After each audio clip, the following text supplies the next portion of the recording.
his story for us.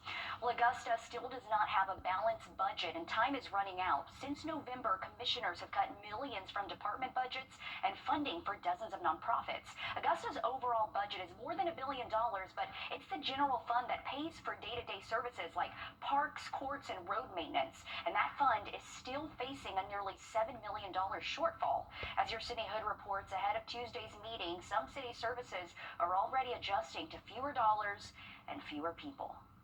You've got a pothole tearing up your car, an overgrown lot next door, a street light that's been out for weeks, so you call 311.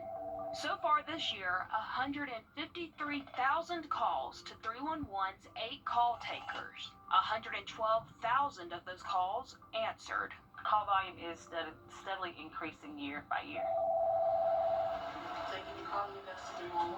They're answering calls with one less person. In the 2026 budget, I had to give up one of my positions because our operating funds is very small.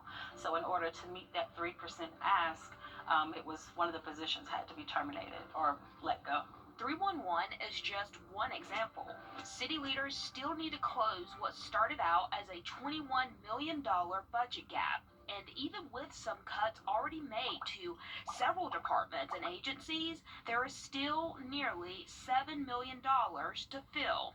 And I think that's the centerpiece of this conversation, is how do we continue providing services to our community and to our residents without causing harm on the government. Efforts to raise property taxes have failed twice, leaving no new revenue source approved. I don't want to go there. I was hoping my colleagues who's been quiet will have a solution come next Tuesday.